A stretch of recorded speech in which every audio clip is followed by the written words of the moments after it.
Hi, I'm Nicole from Texas Stitch Chicks. Let's see how to make a chain stitch.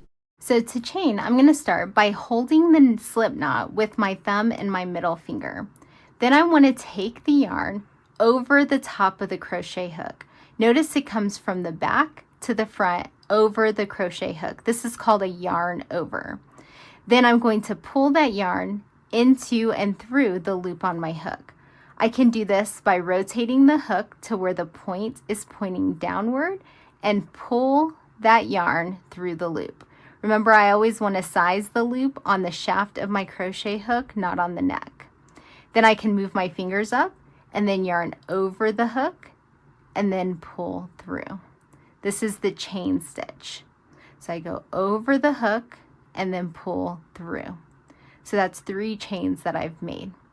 A common mistake that newbies make is they take the yarn and put it under the hook.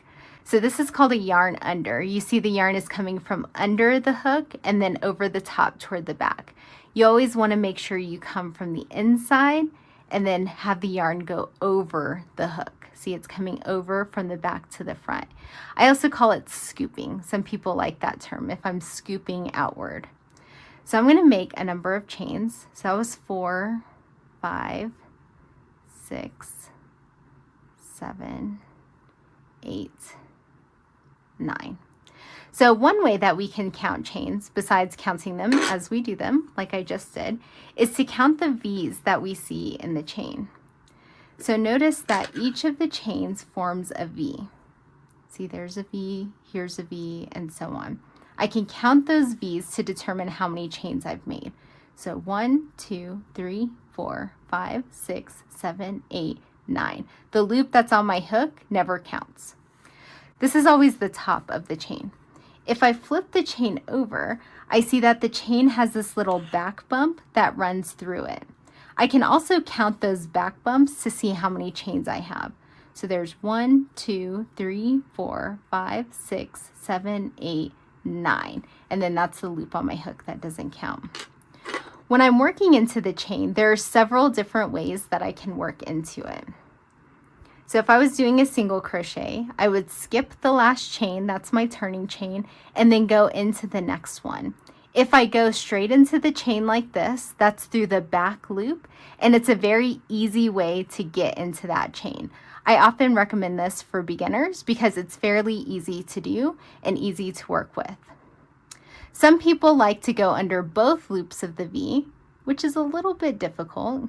You can see I'm struggling a little bit here, but I am now under both loops of the V, and this mimics how I would do stitches in subsequent rounds. Some people, to get a nice decorative finish, like to flip the chain and go into the back bumps. What this does is it gives the edge of the crochet piece those nice V's, so it looks very nice. It is a little bit tricky to do. Typically, your pattern will recommend one way or the other, but you can choose whichever way you like. I still go into the back loop to work my stitches, regardless of what the pattern says.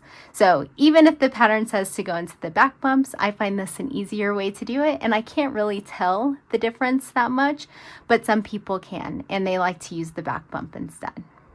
Now you've seen how to make a chain stitch. For more information, be sure to check out the links in the description. What projects are you working on? Let me know in the comments section. If you like this video, be sure to give it a thumbs up. And for more great tutorials like this, be sure to subscribe to the Texas Stitch Chicks channel. Thanks for watching!